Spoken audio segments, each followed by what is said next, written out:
Aujourd'hui, nous allons parler de spéciation. Ah, c'est quoi la spéciation? Ça vous fait penser à quoi?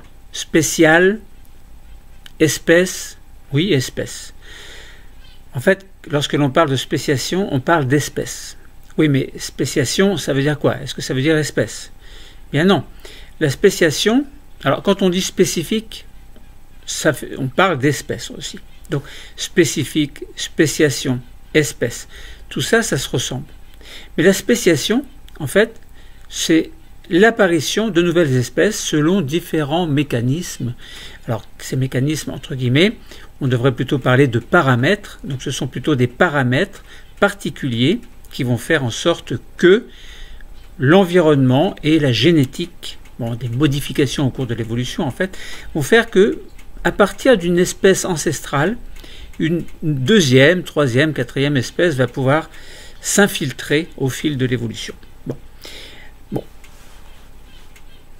Des exemples de spéciation. Toute nouvelle espèce se forme à partir d'une espèce préexistante. Donc ça veut dire que là, on parle bien d'ancêtres communs.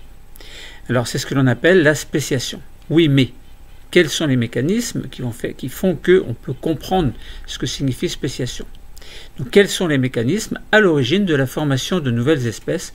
Autrement dit, on est bien là dans la spéciation. Alors, on va prendre trois exemples. L'exemple d'écureuil, l'exemple de chenille et l'exemple d'un oiseau que l'on appelle le pouillot,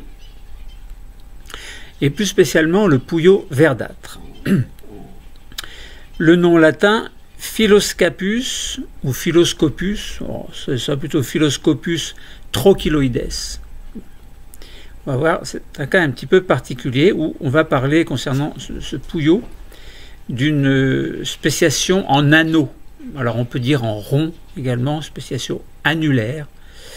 Et on va voir que c'est un petit peu particulier. Commençons par la spéciation qui va être associée à une séparation géographique, donc quelque chose d'ordre géologique va faire que, à partir d'un endroit initial, un endroit initial où il y a par exemple un écureuil, donc une population ancestrale, à partir de cet endroit initial, il va y avoir une séparation géologique entre guillemets de part et d'autre de cette espèce. Donc vous imaginez une espèce qui est là, le terrain il est là, et il y a une séparation qui se fait petit à petit, avec le temps. Donc, évidemment, on comprend bien qu'à partir d'une population ancestrale, une population d'origine, à mesure que les terrains vont s'éloigner les uns des autres, une partie de la population ancestrale va aller à gauche, et l'autre partie va aller à droite, et à mesure que les terrains s'éloignent, les écureuils qui sont à droite et à gauche vont changer tout doucement avec le temps. Génétiquement, ils vont se modifier. Et il va arriver un moment où les deux espèces, si elles se rencontraient, par exemple, ne seraient pas fécondables. Elles seraient stériles éventuellement si la fécondation est possible. Mais en tout cas, ça ne donnerait pas des individus viables. Or, lorsque l'on parle d'individus de la même espèce, ce sont des individus, entre autres, qui sont capables de se reproduire. Alors, on parle d'écureuil de kebab, alors rien à voir avec les repas, et de l'écureuil d'Aber. Et on parle ici du Grand Canyon, qui est une barrière naturelle entre les écureuils d'Aber et les écureuils de kebab. Donc, facile à se souvenir. Aber, on pense à Albert. Kebab, on pense au kebab, à la nourriture. Alors, une population peut se séparer en deux sous-populations, comme je vous ai dit, à partir d'une espèce initiale, espèce ancestrale.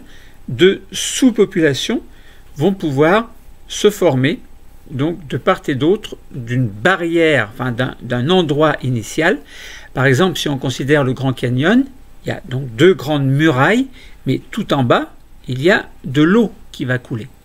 Donc, à partir de l'eau qui va couler, on peut très bien imaginer que de part et d'autre, il y a ces deux êtres vivants, donc ces deux sous-populations qui vont se former. Donc, une population peut être séparée en deux sous-populations lorsqu'une barrière géographique va se former. Alors, ce peut être une rivière ou ça peut être également une chaîne de montagnes, comme dans le cas du Grand Canyon. Donc deux nouvelles populations ne se rencontrent plus et évoluent alors de manière indépendante et par sélection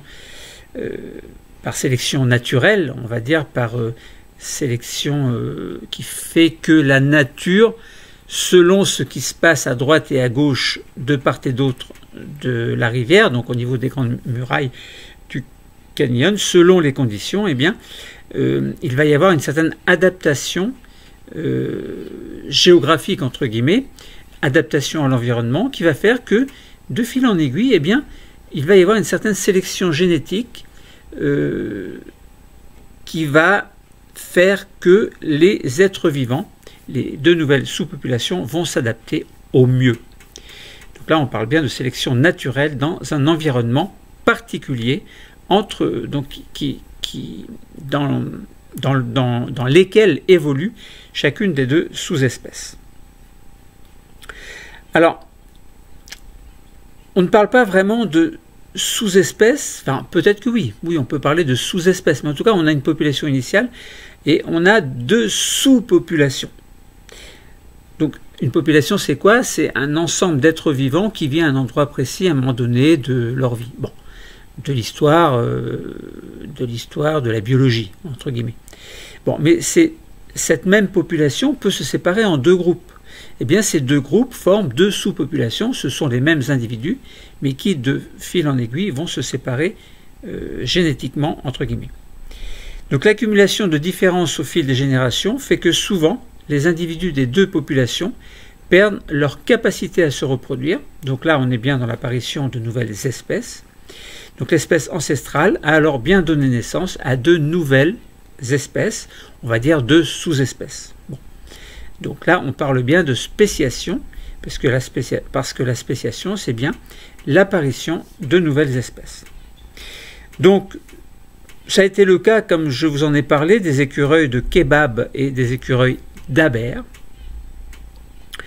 Les écureuils de Kebab qui se trouvent de part et d'autre, enfin les deux écureuils donc d'Aber et de Kebab se retrouvent de part et d'autre du Grand Canyon du Colorado aux États-Unis, évidemment. Et l'espèce ancestrale a été séparée en deux populations, comme on l'a déjà dit, par des falaises qui étaient infranchissables, évidemment. Donc là, on imagine que c'est sur des millions d'années que les choses se sont faites. Hein. Bon, ça ne se fait pas comme ça du jour au lendemain. Voilà, donc deux nouvelles espèces sont apparues. Hein. On n'a pas le nom de la population initiale, hein, mais on a le nom des deux sous-populations, des deux sous-espèces en tout cas, c'est-à-dire l'écureuil de Kebab et l'écureuil d'Aber. Donc voilà pour le cas de la spéciation chez les écureuils. Maintenant, un autre cas très intéressant, c'est celui des chenilles. Donc, à partir d'une population initiale, on va voir que une autre population va pouvoir apparaître. Alors, dans ce cas-là, pas forcément deux populations. Ce n'est pas une population qui s'est séparée en deux pour donner en fait trois espèces différentes, comme dans le cas de l'écureuil. L'écureuil, c'était une population initiale, donc il forme une espèce, alors, dont on a perdu la trace, hein, parce qu'en fait, elle a disparu complètement. Parce qu'on n'imagine pas qu'au milieu, entre les deux canyons, en fait, il y ait l'espèce initiale qui soit restée. Non, il y a de l'eau. C'est une rivière. Bon, il y a des poissons, il y a tout ce qu'on veut, mais il n'y a pas la population initiale. Elle a disparu. Bon, donc l'ancêtre a disparu. Maintenant, ce qui est conservé, ce sont les deux sous-populations. Un peu comme une cellule œuf qui se divise en deux. On se dit, mais où est passée la cellule œuf? Elle n'existe plus. Eh bien, si, elle existe, mais sous forme de deux cellules, de deux nouvelles cellules. Donc chacune des deux nouvelles cellules possède globalement 50% de la cellule initiale. Puis ces deux nouvelles cellules vont se diviser à nouveau pour donner 4 cellules au total, c'est-à-dire on a un quart de la cellule initiale. Donc, voilà. Donc lorsque vous regardez eh bien vous avez des milliards et des milliards de cellules, eh bien vous êtes la xème partie de cette cellule œuf. Quoique on ne peut peut-être pas raisonner comme ça parce que les cellules se renouvellent, etc. Bon, on ne va pas en parler. Alors, la chenille processionnaire du pin est un insecte qui va vivre en colonie et qui va passer une grande partie de l'année sous une forme larvaire que l'on appelle la chenille évidemment, et une autre partie plus petite de l'année, enfin plus courte en tout cas, sous forme d'adulte. Donc durant tout l'hiver, les chenilles vont s'abriter dans un espèce de cocon qui sera accroché, alors par exemple aux arbres, hein, ça peut être au mur également, mais comme ce sont des chenilles qui aiment les aiguilles de pin, elles vont plutôt trouver un endroit où passer leur temps dans un cocon au niveau d'un arbre. Donc durant tout l'hiver, les chenilles vont s'abriter dans un espèce de cocon qui sera accroché aux arbres, et à la fin de l'hiver, les chenilles vont quitter en procession les cocons pour aller s'enterrer dans un nid et s'y métamorphoser évidemment en papillons. Les papillons adultes alors vont émerger du nid au début de l'été et vont pondre leurs œufs à la fin de l'été et puis vont mourir. Bon, très intéressant de mourir suite à la ponte des œufs. Alors, donc on prend une espèce, par exemple, si on regarde le cycle de développement des deux sous-populations de chenilles processionnaires du pin, eh bien on s'aperçoit que concernant cette forme larvaire de chenille, donc elle va du mois d'octobre à peu près jusqu'au mois de juin-juillet. Et la forme adulte apparaît en juin-juillet pour disparaître septembre-octobre, donc après avoir pondu. Donc là on voit que la chenille, si on résume, si on récapitule, elle existe d'octobre à juin-juillet à peu près. Eh bien, on a découvert dans une pinède du Portugal une population particulière de chenilles processionnaires du pin. Et pourquoi particulier? Eh bien, parce que le cycle est totalement décalé par rapport au cycle des chenilles processionnaires, on va dire traditionnelles. Bon. En effet, on s'aperçoit que dans cette pinède, donc, il y a des chenilles qui ont un cycle décalé, de telle sorte que les chenilles apparaissent en juin-juillet, entre les deux à peu près, pour disparaître, enfin pour se transformer en papillon au mois de mars à peu près. Donc on voit bien que la forme chenille, c'est juin-juillet jusqu'au mois de mars. Et la forme adulte va apparaître alors au mois de mars-avril pour disparaître en juin-juillet.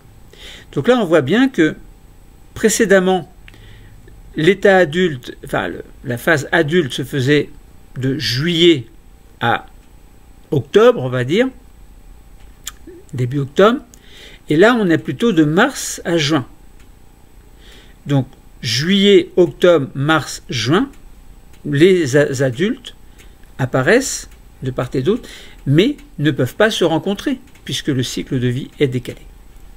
Donc là il y a une divergence, et les adultes de cette population au cycle modifié ne rencontrent plus les adultes évidemment de la population classique, et des études génétiques ont montré une très forte divergence génétique entre les deux populations, et si ce phénomène continue à se produire, enfin, si les cycles continuent à être décalés de la sorte, eh bien donc il va y avoir l'apparition d'une nouvelle espèce, si bien que l'espèce traditionnelle initiale ne va plus pouvoir se reproduire avec l'espèce qui dérive de cette population initiale, et on parle bien là de spéciation, mais la spéciation est un petit peu différente de ce que l'on a vu dans le cas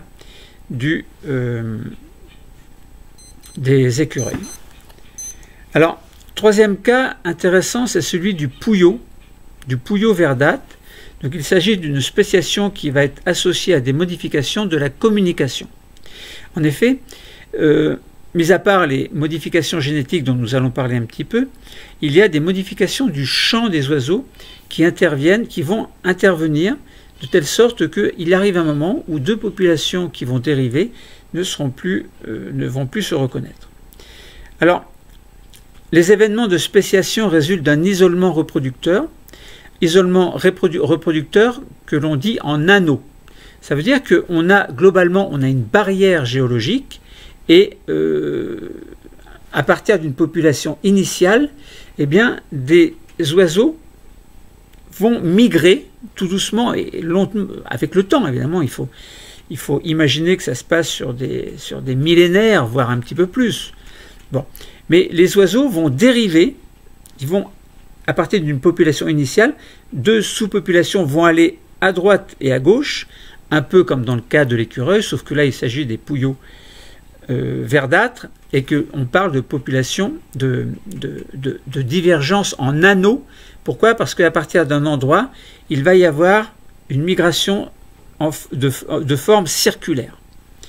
Ça veut dire que des populations vont aller à droite et à gauche, et puis vont se transformer petit à petit, génétiquement.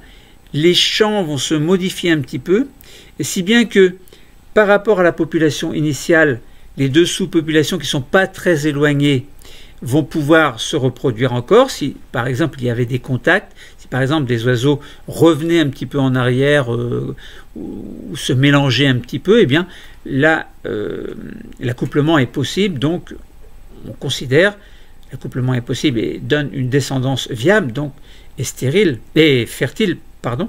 Et à ce moment-là, on peut considérer que c'est la même espèce, même s'il y a des variations génétiques mineures entre guillemets et des champs qui sont un peu différents.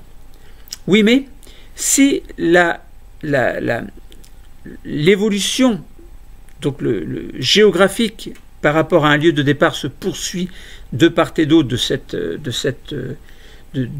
cette chose géologique au niveau de laquelle les oiseaux ne peuvent pas aller, donc ils contournent en quelque sorte, il va arriver un moment à force de contourner, et 2 sous-populations, mais complètement différentes les unes des autres, vont entrer en contact l'une avec l'autre. Et à ce moment-là, on va se retrouver avec 2 populations qui sont génétiquement différentes, les couleurs peuvent être variables, plus ou moins, et les champs, surtout, seront devenus si différents que les 2 espèces ne peuvent plus se rencontrer, enfin elles peuvent se rencontrer, mais ne peuvent plus s'accoupler. Elles ne se reconnaissent pas. Bon. Donc la guerre des territoires existe plus ou moins, mais les espèces, vu que leur champ sera modifié, eh bien, ne vont pas se reconnaître. Donc la communication entre les mâles et les femelles est déterminante pour la reproduction, évidemment. Ainsi, les modifications de cette communication, par exemple une modification du message ou des difficultés dans la réception de ce message, peuvent être à l'origine d'une spéciation, donc l'apparition de 2 nouvelles espèces de pouillots verdâtres à partir d'une espèce initiale, l'espèce initiale étant le pouillot verdâtre Phylloscopus trachyloides. Bon, donc l'exemple bien connu des scientifiques est bien celui de ce pouillot verdâtre. Je répète que les pouillots verdâtres se trouvaient à l'origine au sud, alors j'avais pas dit les noms, mais au sud de l'Himalaya. Ils se sont répandus vers l'est et vers l'ouest, autour de la chaîne de montagnes, et ont ensuite migré vers le nord, avant de se rencontrer au niveau d'une nouvelle zone de contact. Bon. Voilà. Dans cette zone de rencontre, eh bien, les pouillots de l'ouest et ceux de l'est présentaient des champs nuptiaux et des plumages si différents qu'ils ne pouvaient plus s'accoupler, et ils se comportaient comme 2 espèces tout à fait différentes. Donc voilà, je répète qu'au niveau de l'Himalaya, au niveau du plateau tibétain qui était infranchissable, eh bien, il y avait une espèce ancestrale qui a migré vers l'est et le nord pour former des populations plus ou moins interfécondes. Pareil de l'autre côté, donc migration vers l'ouest et le nord, les populations étaient relativement interfécondes par rapport à la population initiale, mais arrivé de l'autre côté, en fait, les 2 populations ont cohabité mais n'étaient plus interfécondes.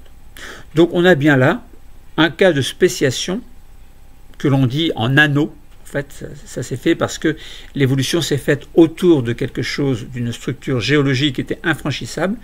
Eh bien, on a bien un cas de spéciation un petit peu particulier. Ça ressemble un petit peu à ce qu'on a vu dans le cas des écureuils, sauf que dans le cas des écureuils, il y avait un endroit et séparation, voilà, en 2 grandes structures, 2 grandes murailles au niveau du canyon, avec tout en bas une rivière, alors que là, c'est une population initiale et on tourne, enfin, ces 2 sous-populations, enfin, à partir d'une population initiale, les 2 sous-populations vont migrer donc vers l'ouest et vers l'est, puis continuer à migrer, etc., jusqu'à arriver à un point de rencontre où là, on avait affaire à deux populations complètement différentes.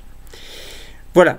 Alors, activité très intéressante que je vous conseille, c'est de charger Audacity, qui est un logiciel qui permet d'étudier les sons des oiseaux, de faire un petit peu de recherche sur Internet et de faire cette activité pratique concernant les chants des pouillons mâles.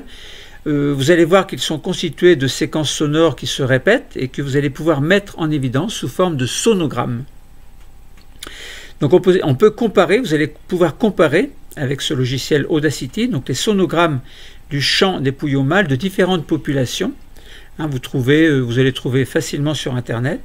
Vous allez pouvoir afficher les enregistrements sonores, les transformer très facilement en sonogramme, donc en sonagramme, en sono ou sonagramme, c'est pareil, qui correspond à une fréquence en fonction du temps. Et vous allez pouvoir déterminer la structure de chaque chant en isolant le motif qui va se répéter. Vous allez pouvoir comparer les chants de façon à mettre en évidence les modifications, sachant que chaque chant, vous allez pouvoir le mettre sur une même séquence, enfin sur une même page, au même endroit, et vous allez pouvoir faire des comparaisons. Vous allez voir, c'est très intéressant. Et vous pouvez même, si vous voulez, aller vous amuser à aller dans la forêt, vous enregistrez les chants des oiseaux, et vous pouvez les comparer. Par exemple, vous pouvez prendre une espèce, deux oiseaux différents, admettons, et puis vous enregistrez leur son, vous mettez les sonogrammes, et puis vous comparez, vous vous amusez à comparer comme ça. C'est une activité très intéressante. Bon voilà, spéciation, on a pris 3 exemples de spéciation avec les écureuils, les chenilles processionnaires du pin et le pouillot verdâtre. On a bien montré des exemples de mécanismes qui sont à l'origine de la formation de nouvelles espèces. Alors il en existe d'autres, mais globalement, on peut dire que c'est l'environnement qui va jouer.